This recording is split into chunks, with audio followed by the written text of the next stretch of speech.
राम राम सभी भाइयों को। और भाई लोगों, आज मैं आपको कराने वाला हूँ सॉल्यूशन, है ना। सॉल्यूशन कराने वाला हूँ एजुकेशन हवालदार के मॉडल पेपर का। जो मेरे पास में मॉडल पेपर है उसमें मैं आपको इन्फॉर्मेशन के 50 क्वेश्चन करवाने वाला हूँ, उसका सॉल्यूशन बताने वाला हूँ। जिस क्वेश्चन के अंदर कुछ ऐड ऑन करना होगा मैं उसको ऐड ऑन करूँगा, और जिस क्वेश्चन में मतलब कि हमें जो एक्स्ट्रा जानकारी होगी मैं आपको दूंगा, आप उसको हो सके तो आप नोट कर लेना। और मेरे हिसाब से एक बार आप इसको ज़रूर देखें। देखो, मैं ये आपको मोबाइल से करवा रहा हूँ, ठीक है। तो कोई दिक्कत नहीं है, आपको इसको कर लेना है सॉल्यूशन, ठीक है। और एक बार आप वीडियो को आपके हिसाब से देख लेना। मतलब देखो भाई, जो पहला सवाल है 51 वाला, कि भाई विभाजन का शेषफल ज्ञात करने के लिए पाइथन ऑपरेटर का उपयोग किया जाता है, ठीक है। तो जो पाइथन होता है, पाइथन C++ जावा जो लैंग्वेज होती है, उसमें विभाजन करने के लिए पाइथन में हम यूज़ लेते हैं परसेंटेज। मतलब ऑप्शन नंबर 3 होगा इसका आंसर, जो हम इसमें यूज़ लेते हैं ऑप्शन नंबर 3 पाइथन के अंदर, ठीक है। और इसके बाद में ये तो आप कर ही लोगे, ये मैथ्स का सवाल है तो हम मैथ्स के सवाल बाद में करेंगे, ठीक है ना। देखो मैं, ठीक है। उसके बाद में नेक्स्ट चलते हैं भाई, ठीक है। यदि कोई डेवलपर बिना वेयर क्लोज के डिलीट फ्रॉम प्रोडक्ट एग्जीक्यूट करता है तो क्या होगा, ठीक है। डेवलपर जो वेबसाइट हम जो मेकिंग करते हैं वेबसाइट की, उसमें आता है डेवलपर, ठीक है।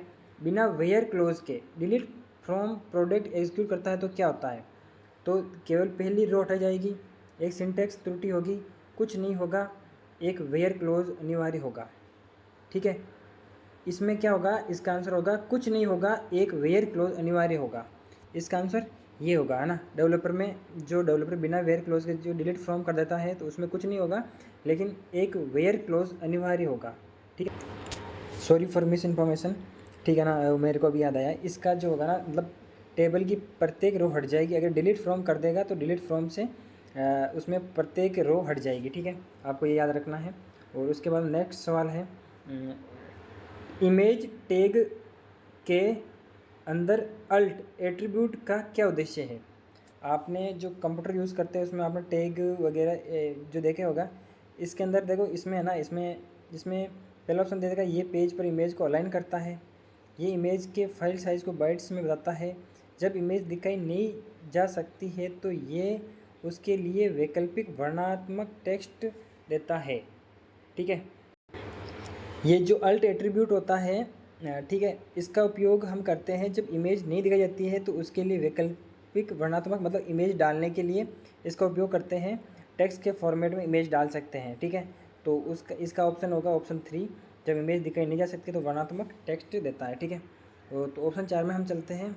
देखो भाई, इसमें थोड़ा मेरा हाथ कमज़ोर है, तो ठीक है, जैसा हो रहा है मैं आपको वैसे बता रहा हूँ इसके बारे में। तो निम्नलिखित में से कौन सा आरजीबी विधि का उपयोग करके एक मान्य CSS कास्ट स्प्रेडशीट रंग मान है। तो इसमें एक वैध रंग मान कौन सा है, ये पूछ रहा है। तो इसमें जो सी एस एस में जो रंग है ना, रंग कास्ट स्प्रेडशीट में जो रंग डालने का जो होता है, उसमें एक वैध रंग वाला इसका ऑप्शन होगा। देखो, आप सभी को पता है कि जो कलर होता है ना, कलर जो मतलब जो मुख्य कलर होते हैं वो 3 कलर होते हैं। तो आप इससे भी सवाल कर सकते हैं, RGB रेड, ग्रीन, लाल, हरा और नीला जो होता है। तो इसका ऑप्शन होगा ए, ठीक है। RGB फर्स्ट ऑप्शन होगा इसका, ठीक है। SQL स्ट्रक्चर्ड क्यूरी लैंग्वेज, ठीक है, उसके अंदर सेलेक्ट क्वेरी को एग्जीक्यूट करने पर रिटर्न की गई रो की टेबल को क्या कहा जाता है। तो जो रो की गई टेबल होती है ना, मतलब एक ही लाइन में जो अलाइन की गई टेबल होती है, उस टेबल को क्या कहते हैं, हमारा सवाल ये है। तो एक ही लाइन में जो अलाइन की हुई होती है उस टेबल को बोलते हैं रिजल्ट सेट। जो हमारे पास रिजल्ट प्राप्त होता है उसको बोलते हैं रिजल्ट सेट, ठीक है। किस प्रकार के डेटा वितरण के लिए जेड स्कोर सबसे सटीक होता है। जेड स्कोर माना कि जो डेटा होता है, डेटा को दिखाने के लिए जो कौन कौन से प्रारूप होते हैं उनका एक है। तो ये पूछ रहे जेड स्कोर सबसे सटीक होता है प्रबल बहुमादित बाधित वितरण, सामान्य वितरण के लिए, घात नियम वितरण के लिए, चरघातांकी वितरण के लिए। तो हम सामान्य वितरण के लिए जेड स्कोर सबसे सटीक होता है हमारे लिए। सामान्य वितरण के लिए जेड स्कोर आपको क्वेश्चन रट लेना है, क्योंकि लास्ट टाइम आप यही करना है, आपको क्वेश्चन रटने पर आप ध्यान दे दो, ठीक है। सामान्य वितरण के लिए करते हैं जेड स्कोर का उपयोग करते हैं ना, डेटा वितरण के लिए। डाटा वितरण, जैसे कि भाई डाटा वितरण का मेन आप ये समझो कि भाई जो डाटा होता है ना कोई भी प्रकार का, अगर एक कंपनी के अंदर लोग काम करें तो उनके सबका जो डाटा होगा उस डाटा को एक सीध में अलाइन करना, उनका कंक्लूजन निकालना, ठीक है ना, भविष्य के लिए उनको मतलब संजो के रखना, ठीक है ना, भविष्य के निर्णय लेने के लिए डाटा का उपयोग करना, ये सब ना डाटा है, उसमें डाटा के अंदर एनालिसिस के अंदर काम आता है। ठीक है, ये एक सॉफ्टवेयर है टेबलो ना, टेबलो। चर कथा की स्मूथिंग होल हाल के परीक्षणों को अधिक भार क्यों देती है। पुराना डेटा हटा दिया जाता है, हाल का डेटा मौजूद पैटर्नों को बेहतर ढंग से दर्शाता है, ये गणनाओं को सरल बनाता है, ये मौसमी प्रभावों को दूर करता है। ये जो टेबलो जो एक सॉफ्टवेयर है डाटा के लिए, ये क्या करता है, जो मतलब कोई भी डेटा है ना, डेटा उसको बेहतर तरीके से दर्शाता है। ठीक है, इसका मतलब बेहतर तरीके से दर्शाता है इसका। हमारे पास नेक्स्ट सवाल हो गया है भाई पावर बीआई, है ना। पावर बीआई ये एक सॉफ्टवेयर है, जो सॉफ्टवेयर यूज़ लेते हैं उसमें डेटा एनालिसिस के अंदर एक सॉफ्टवेयर है, उसमें dx फंक्शन किसी टेबल पर इटरेट करता है तथा एग्रीगेशन से पहले रो करके आकलन करता है। तो उसका कौन है, मतलब कौन सा जो है dx फंक्शन है एक, जो टेबल पर इटरेट करता है तो एग्रीगेशन से पहले रो करके आकलन करता है। ठीक है, तो ऑप्शन पहला है सम, सेकंड है सम एक्स, फिर होता है काउंट, फिर होता है मैक्सिमम। तो पावर बीआई में रो बाय रो के लिए हम लेते हैं सम एक्स यूज लेते हैं रो बाय रो के लिए। ठीक है, तो हमारा नेक्स्ट सवाल रहने वाला है कि भाई टेबलों में किसी ऑपरेशन को कई स्रोतों से डेटा को एकीकृत कनेक्शन में समेकित करने के रूप में वर्गीकृत किया जाता है। ठीक है ना, टेबलो जो होता है सॉफ्टवेयर होता है उसके अंदर किस ऑपरेशन को कई स्रोतों से, कई सोर्स से, मेरी बात सुनो, इसमें ये है ना कि भाई टेबलो जो है ना उसमें हम कौन कौन से मतलब किस प्रकार का डाटा लेकर उसमें हम उसका एनालिसिस कर सकते हैं। जैसे कि मतलब पीडीएफ फाइल ले लिया, जेपीजी फाइल ले लिया, एमएस वर्ड की फाइल ले ली, एक्सेल की फाइल ले ली, तो हम कर सकते हैं। उसके लिए क्या कहलाता है, वो कहलाता है लाना, कहलाता है जॉइनिंग या एग्रीगेटिंग, ये कहलाता है जॉइनिंग या एग्रीगेटिंग। ठीक है, तो नेक्स्ट सवाल डेटाबेस से रिलेटेड सवाल आ गया हमारे कि भाई कि डेटा सेट में चरम मान के प्रभाव को कम करने का तरीका बिना उन डेटा पॉइंट्स को डिलीट किए क्या है। ठीक है, तो उसको मतलब डेटा सेट में चरम मान जो मैक्सिमम मान होता है उसको प्रभाव को कम करना है बिना डेटा पॉइंट्स को डिलीट किए। तो या लुप्त मान की संख्या बढ़ाना, लोग ट्रांसफॉर्मेशन या स्केलिंग जैसे ट्रांसफॉर्मेशन लागू करना, संख्यात्मक वेरिएबल को स्ट्रिंग में बदलना, या सभी स्वतंत्र वेरिएबल को छोड़ना। तो इसका होगा ऑप्शन दो लॉन्ग ट्रांसफॉर्मेशन या स्केलिंग जैसे ट्रांसफॉर्मेशन लागू करना। ठीक है, तो इसका आंसर होगा हमारे पास में ये जो लॉन्ग ट्रांसफॉर्मेशन या स्केलिंग जैसे ट्रांसफॉर्मेशन को लागू करने के लिए हम चरम मान को प्रभाव को कम कर सकते हैं बिना पॉइंट्स को डिलीट किए हुए, उसके लिए हम ये यूज में लेंगे। ठीक है, और नेक्स्ट सवाल आ रहा है भाई पत्रकारिता से रिलेटेड आ रहा है। एक पत्रकार किसी सूत्र पर निजी जानकारी बताने के लिए दबाव डालता है, इस स्थिति में किस चीज़ की कमी है। देखो, जैसे माना कि एक पत्रकार है, वो करने गए रिपोर्टिंग, जब वो रिपोर्टिंग कर रहा है तो भाई किसी आदमी से जो रिपोर्ट कर रहा है उसका जो पॉडकास्ट ले रहा है या फिर उससे रिपोर्टिंग कर रहा है, उससे कुछ सवाल पूछ रहा है, तो वो उसके ऊपर प्रभाव डाल रहा है, मतलब कि भाई मेरे को निजी जानकारी दो। तो उसमें क्या होता है कि भाई देखो, पहला ऑप्शन था प्राधिकार, अपनी स्वतंत्र इच्छा से दी गई सहमति, जन जागरूकता, या फिर जांच। एक बार आप सवाल को वापस पढ़ें। एक पत्रकार किसी सूत्र पर निजी जानकारी बताने के लिए दबाव डालता है, इस स्थिति में किस चीज़ की कमी है। इस स्थिति में भाई कमी है अपनी स्वतंत्र इच्छा से दी गई सहमति। ठीक है, देखो इसमें यह है ना कि भाई या तो फिर वो जो पत्रकार है वो गलत न्यूज़ दे सकता है, या फिर जो कंपनी है वो बिना अपनी स्वतंत्रता से जिससे सूचना मांग रहा है, जो अपनी जो उसकी स्वतंत्रता का हनन होगा, वो न्यूज़ देगा या नहीं देगा, वो उसके ऊपर डिपेंड करता है। इस सवाल का आंसर होगा अपनी स्वतंत्रता से दी गई सहमति। तो नेक्स्ट सवाल है कि भाई भारतीय प्रेस परिषद के अनुसार किसी व्यक्ति का निजता का अधिकार कब समाप्त होता था। मतलब निजता का अधिकार जैसे किसी की निजी जानकारी है, उसकी मर्जी के बिना उस निजी जानकारी का लोगों में प्रसार हो जाना उसका निजता का हनन है। ठीक है, जब कोई पत्रकार कहानी प्रकाशित करने का निर्णय लेता है, निजता का अधिकार कभी समाप्त नहीं होता, केवल तभी जब वह व्यक्ति मशहूर हस्ती हो, जब मामला सार्वजनिक रिकॉर्ड का हिस्सा बन जाता है। देखो, प्राइवेसी का हनन तब होता है जब मामला सार्वजनिक रिकॉर्ड का हिस्सा बन जाता है। मतलब जैसे माना कि अगर किसी की निजी जानकारी है सभी के सामने आ गई है बिना किसी उसकी परमिशन के, तो वो हो जाएगा भाई उसकी निजता का हनन हो जाएगा उसका। ठीक है, नेक्स्ट सवाल चलते हैं भाई। ये सवाल आ रहा है हमारे 63 वाला। ये क्या बोल रहा है भाई, किताबों, फिल्म और ऑनलाइन जैसे पोस्ट मीडिया में मौजूद सामग्री की जांच करने और उससे नियंत्रित करने के लिए किस प्रक्रिया, किसका उद्देश्य आपत्तिजनक विचारों को हटाना होता है। जैसे मेरी बात सुनो, अगर इंडिया के अंदर कोई भी फिल्म रिलीज होती है तो उसमें क्या होता है, सेंसरशिप होती है। जो एक हमारे सेंसरशिप है, CENSOR सेंसरशिप बोलते हैं, सेंसर बोर्ड बोलते हैं उसको, जो उस मतलब कि फ़िल्म के अंदर वल्गैरिटी, जो एब्यूज़ करने वाले जो मतलब ऐसे सीन होते हैं, जो वेलगर सीन होते हैं, न्यूड सीन होते हैं, उनको हटाना। और जो किसी समुदाय, पार्टी, धर्म या फिर सार्वजनिक जो जिन चीज़ों का हनन होता है उसमें किसी को नुकसान हो सकता है, सार्वजनिक दंगे हो सकते हैं, उन चीज़ों को हटाने के लिए सेंसरशिप का वर्क होता है, सेंसरशिप वर्क करता है। ठीक है, ठीक है। नेक्स्ट है कि सूचना तक पहुँच ही स्वतंत्रता का उदाहरण निम्नलिखित से क्या माना जाता है। सूचना तक की पहुँच, सूचना तक की पहुँच है तो ये ना एक मूल मानवाधिकार हो सकता है, या धार्मिक अधिकार हो सकता है, या सांस्कृतिक। देखो किसी सूचना तक किसी आम आदमी की पहुँच होना एक आवश्यक अधिकार नहीं हो सकता है, मूल अधिकार हो सकता है, क्योंकि हर आदमी को किसी भी प्रकार की सूचना अवेलेबल हो जानी चाहिए। ठीक है, ओके। नेक्स्ट सवाल आ रहा है भाई हमारे 65 है ना। मीडिया प्रकाशन में प्री सेंसरशिप का क्या अर्थ है। बिना एडिटिंग के समाचार प्रकाशित करना, जारी करने से पहले आपत्तिजनक सामग्री की जांच करना और उसे हटाना, सभी प्रकार की जानकारी को बढ़ावा देना, समाचारों का तत्काल प्रसारण करना।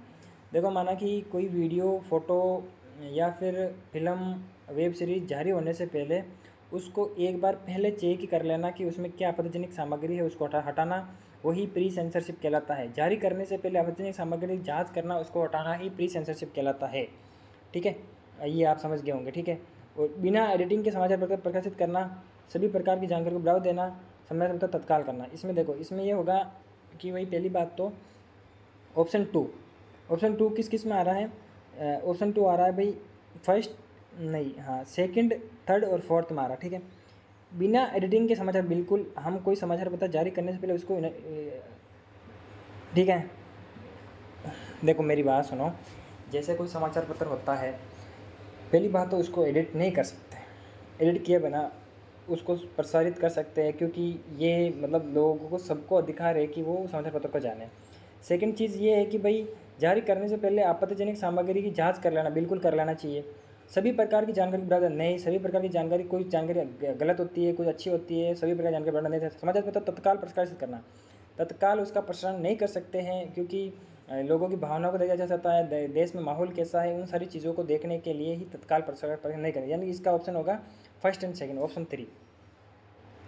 ठीक है, तो इसमें ये आ रहा है भाई, नेक्स्ट सवाल आ रहा है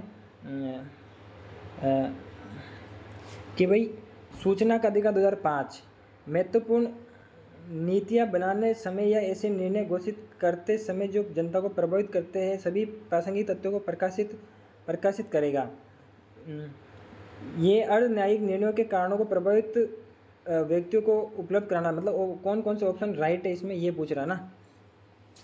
सूचना का अधिकार अधिनियम 2005 के संदर्भ में प्रत्येक लोक प्राधिकारी, जो लोक अधिकारी होता है, जो कोई विभाग में बैठा हुआ अधिकारी है, उनसे वो क्या क्या कर सकता है उसके लिए जानकारी है ना। महत्वपूर्ण नीति बनाते समय ऐसे निर्णय घोषित करते समय जो जनता को प्रभावित करते हैं प्रासंगिक तथ्यों को प्रकाशित करते हैं करेगा। हाँ, ठीक है ना। ऐसी स्थिति में जो पहला ऑप्शन आ रहा है वो भी राइट है और सेकंड भी राइट है। वो इसलिए है कि कोई जो नीति बनाते हैं या वो किस प्रकार से काम करें, उन सारी चीज़ों की जानकारी ये जो है ना, मतलब कि जैसे कि जनता है तो किसी विभाग से किसी भी प्रकार की जानकारी प्राप्त कर सकती है, तो ये उसका हक है। ठीक है, और पहले अपने प्रशासनिक या अर्धन्यायिक निर्णयों के कारणों को प्रभावित व्यक्तियों को उपलब्ध कराया जाएगा। हाँ, ठीक है, उसके द्वारा किए गए सारे कार्य वो अवेलेबल कराने पड़ेगा। 66 में होगा ऑप्शन सी, यानी कि फर्स्ट एंड सेकंड दोनों राइट है ना। ये थर्ड ऑप्शन आया है कि भाई,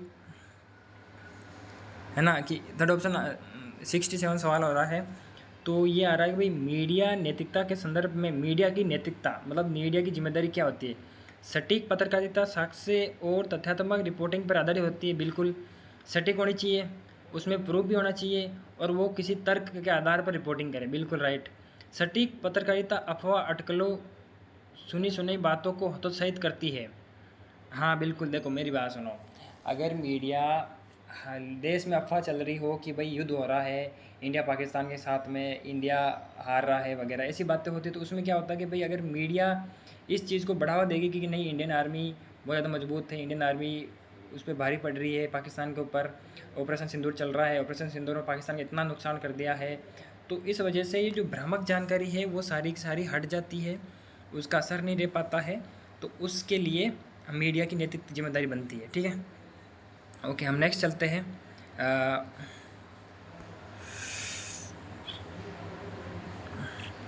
वे प्रक्रिया 68 क्वेश्चन है ना, वे प्रक्रिया जिसके द्वारा मीडिया लोगों के मनों में विशिष्ट अवधारणा या जुड़ाव को जागृत कर विचारों और व्यवहारों को प्रभावित करता है, उसको बोलते हैं प्राइमिंग, हास्यकरण, फ्रेमिंग। फ्रेमिंग बोलते हैं उसको, फ्रेमिंग है ना, कि भाई जैसे अगर मीडिया अगर कोई सी एक ही एक टॉपिक को चलाएगा, तो क्या होगा कि भाई तो जो लोग होते हैं ना, लोग तो उनको क्या होगा कि भाई वो उसी टॉपिक पर सोचने को मजबूर हो जाएंगे, तो उसको बोलते हैं फ्रेमिंग, है ना, फ्रेमिंग। ये आपके सवाल आ गया है भाई 69वां, एडोब फोटोशॉप में ग्रिड को दिखाने या छिपाने के लिए निम्नलिखित में से किस शॉर्टकट का उपयोग करते हैं ना। एडोब फोटोशॉप जो होता है उसके लिए मतलब किसका उपयोग लेते हैं। ऑप्शन ए है शिफ्ट प्लस जो ये आगे यार ये और क्या दिया हुआ इसको, मतलब मेरे को भी पता नहीं इसको क्या बोलते हैं।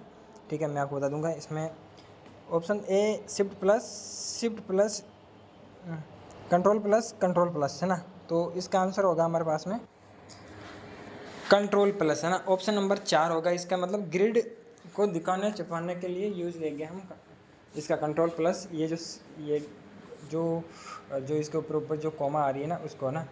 इसमें क्या भाई फिल्मोरा 11 में साइलेंस को साइलेंस के रूप में परिभाषित करने के लिए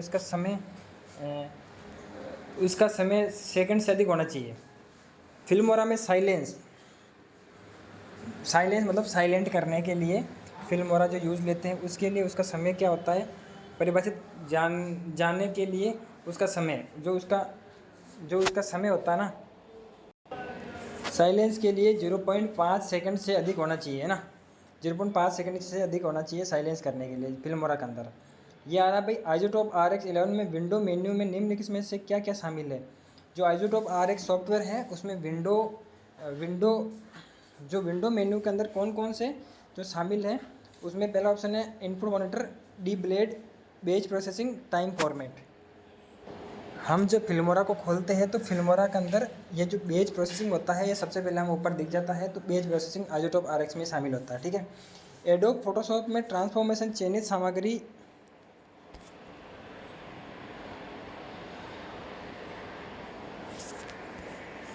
कौन सा ट्रांसफॉर्मेशन चयनित सामग्री का आमाप क्षैतिज ऊर्ध्वाधर दोनों तरह से पुनः बदलता है। मतलब कि भाई उसको हम एक फ्लिप का है ना, फ्लिप क्षैतिज हॉरिजेंटल कर सकते हैं, खड़ा कर सकते हैं, आड़ा कर सकते हैं, उसके लिए होता है फ्लिप हॉरिजेंटल। हम उसको फ्लिप कर सकते हैं ना, फ्लिप, या फिर इसमें स्क्यू होगा या फिर रोटेट होगा या रोटेट 180 डिग्री स्केल होगा, तो मेरे साथ इसका फ्लिप हॉरिजेंटल हो सकता है। और ठीक है हाँ flip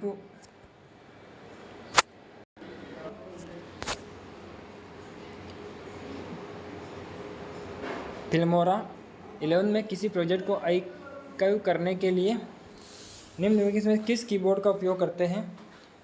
option A control plus alt plus A, control plus alt shift plus A, control plus shift alt plus P, control plus shift plus P. तो क्वेश्चन नंबर 73 के अंदर हम देखते हैं, हम यूज लेंगे control plus shift plus A, control plus shift plus A का use करेंगे हम। ठीक है। तो अब 74 वाले सवालों के ऊपर चलते हैं कि भाई फाइनल कट प्रो जो वीडियो एडिटिंग का टूल है उसके अंदर शिफ्ट पीरियड कीबोर्ड शॉर्टकट का जो टाइमलाइन होती है नेजिंग निम्नलिखित किस नेजिंग के लिए किया जाता है। फाइनल कट प्रो टाइमलाइन में शिफ्ट पीरियड कीबोर्ड शॉर्टकट का उपयोग टाइमलाइन क्लिप की निम्नलिखित किस नेजिंग के लिए किया जाता है? तो हमारे पास इसका आंसर होने वाला है, हम इसके ऑप्शन एक बार देख लेते हैं कौन से 4 ऑप्शन क्या क्या बोल रहे हैं। ऑप्शन ए है सिलेक्शन को 10 फ्रेम से बाई ओर ले जाना, सिलेक्शन को 10 फ्रेम से दाई ओर ले जाना, सिलेक्शन को 1 फ्रेम से बाई ओर ले जाना, सिलेक्शन को 1 फ्रेम से दाई ओर ले जाना। तो इसका होगा भाई सिलेक्शन को 10 फ्रेम से दाई ओर ले जाने के लिए हम टाइमलाइन का यूज़ करते हैं, नेजिंग के लिए करते हैं, ठीक है। और नेक्स्ट सवाल आ रहा है हमारे, एडोब फोटोशॉप में किसी इमेज में ऑब्जेक्ट को चुनने के लिए किस टूल का उपयोग करते हैं? ऑब्जेक्ट को लिए मतलब ऑब्जेक्ट सिलेक्शन, मतलब ऑब्जेक्ट चुनने के लिए ऑब्जेक्ट सिलेक्शन का टूल का यूज लेते हैं, ठीक है। 76 वाला सवाल आ रहा है भाई, एडोब फोटोशॉप निम्नलिखित कौन सा एंकर पॉइंट प्रकार डायरेक्शन हैंडल के साथ घुमावदार सेगमेंट बनाता है? तो corner point, smooth point, combination point, creative point. जो इसमें स्मूथ पॉइंट होता है वो डायरेक्शन हैंडल के साथ घुमावदार सेगमेंट, मतलब गोल घुमाने के लिए स्मूथ इसका उपयोग लेते हैं, ठीक है। तो अभी इसमें हमने 76 सवाल ही किए हैं।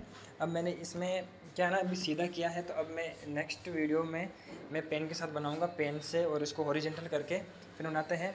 अभी ये खड़े रूप में है तो फिर कोई दिक्कत नहीं, जैसे जैसे आप देख सकते हो देखना, और मेरे को एक बार इसका रिस्पॉन्स बताना कि आपको कैसी लग रही है। फिर इसके आगे के क्वेश्चन जो भी मेरे पास मॉडल पेपर है, सारे के सारे मॉडल पेपर विद पेन के साथ अच्छे एक एनालिसिस के साथ में मैं आपको कराता हूँ। तो एक बार आप अपना रिस्पॉन्स ज़रूर दें, फिर मुझे बताइए। तो नेक्स्ट पार्ट के लिए आप अपना कमेंट करना ना भूलें, और वीडियो को लाइक और शेयर ज़रूर करें, और आप सभी का सपोर्ट ऐसे ही बनाए रखें, ठीक है। मिलते हैं नेक्स्ट वीडियो में। जय हिंद।